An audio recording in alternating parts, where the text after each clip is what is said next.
जैसे लोगों के पास पैसा आता है वैसे वैसे उनके भगवान भी धीरे धीरे बदलने शुरू हो जाते हैं। आपने देखा होगा, गरीब लोगों के लिए भगवान शिव, उच्च देवता माता रानी, ये भगवान होते हैं।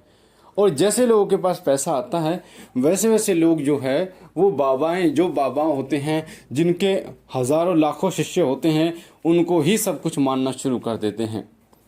कई लोगों ने उनके मंदिर बना दिए हैं, यानी भगवान को छोड़कर जो जीवित इंसान है उसको ही सब कुछ मानना उन्होंने शुरू कर दिया है। कोई उन्हें गुरु कहता है, कोई कहता है बाबा जी कहता है, कोई कहता है सब कुछ यही है, कोई कहता है ये उसके अवतार हैं।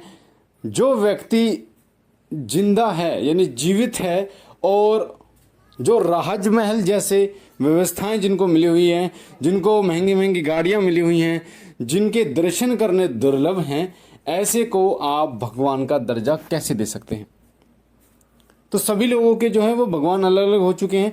लोग जो असली भगवान है, इष्ट देव हैं, उनको छोड़कर वो पाखंडी लोगों के पीछे जो भागना लोगों ने शुरू कर दिया है। जबकि आपके जो भगवान हैं वो है ही हमारे सनातनी, जो हमारे इष्ट हैं, सनातनी जो भगवान हैं वो भगवान शिव, भगवान गणेश, हनुमान जी महाराज, माता काली, माता दुर्गा, ये जो हैं जो उच्च कोटि के देवता हैं, ये हमारे भगवान हैं जो व्यक्ति को मोक्ष प्रदान कर सकते हैं।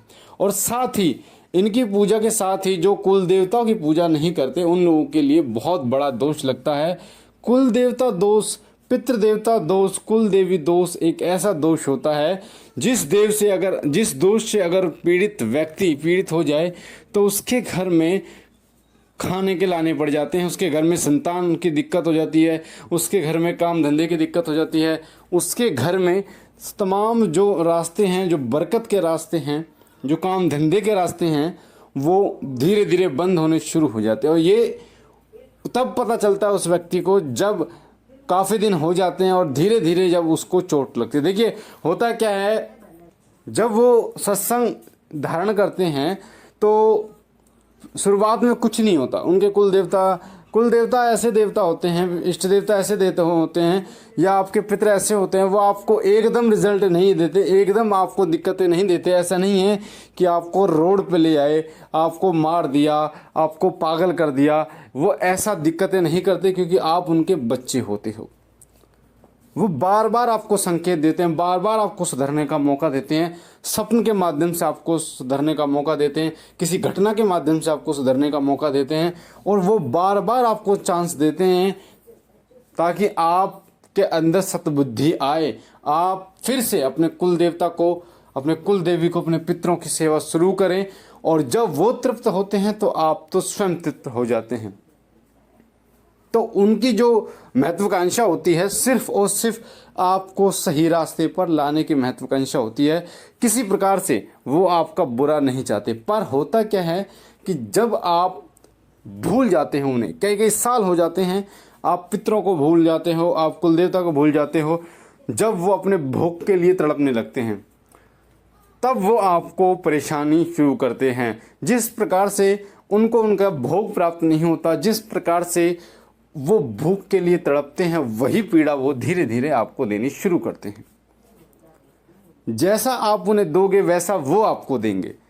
तो जब आप उन्हें भूखा रखते हो तो धीरे धीरे आपके जो कुल देवता पितर हैं वो आपके घर में सबसे पहले जो भूखे रहने वाली बात है, यानी कि आपके घोड़ा गाड़ी में दिक्कत करते हैं, आपके काम धंधे में दिक्कत करते हैं, आपके काम बनने बंद हो जाते हैं, जहां आप काम कर रहे हैं वहाँ से आपका काम छूट जाता है, अगर आप अपना काम करते हैं तो वो बंद हो जाता, नहीं चलता है, ऐसी दिक्कतें पैदा करनी शुरू कर देते हैं। तो शुरुआत में लोगों को समझ में नहीं आता कुछ भी ऐसा क्या हो रहा है क्या नहीं हो रहा है। जब वो पूर्ण रूप से बर्बाद हो जाते हैं तब वो ये चीज़ सोचते हैं कि अब क्या करना चाहिए। तब उनकी बुद्धि जो है वो भक्तों की तरफ भागती है, तब उनकी बुद्धि जो है वो इस तरफ भागती है कि हमारे कुल देवता भी हैं, तब उनकी बुद्धि इस तरफ भागती है कि उनकी कोई कुल देवी भी है, उनकी पितृ भी हैं। और फिर वो जब भक्तों पर घूमते रहते हैं, और ऐसे समय में भी ऐसा नहीं है कि आपको कोई व्यक्ति सही मिल जाए, ऐसे समय में भी आप भटकते रहते हैं इस चक्कर में कि कोई आपको सही राह दिखा दे, कोई सही भगत मिल जाए, कोई सही व्यक्ति मिल जाए। पर ऐसी स्थिति में कई साल बीत जाते हैं कई लोगों के साथ। पर उन्हें सही भक्त नहीं मिलता, सही व्यक्ति नहीं मिलता।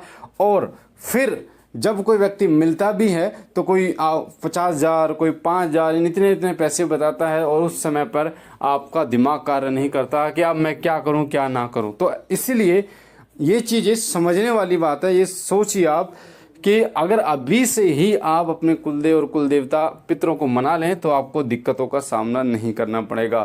तो खास तौर पर उन बहनों और भाइयों के लिए जिनके पास थोड़ा पैसा आ जाता है, जो सोचते हैं कि हम थोड़े अब ऊपर उठ गए हैं तो हमारे भगवान भी ऊपर उठ गए हैं।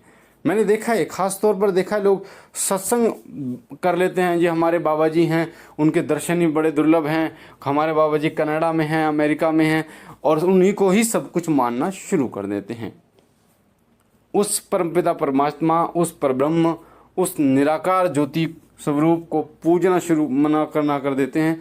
उस परमेश्वर को पूजना तो दूर, उनका नाम लेना भी बंद कर देते हैं, और सिर्फ उसी बाबा को वो मानना शुरू। इसलिए तो हमारे देश में इतनी सारी घटनाएं घटित होती हैं कि लोग अंधविश्वास से किसी के भी पीछे भागना शुरू कर देते हैं।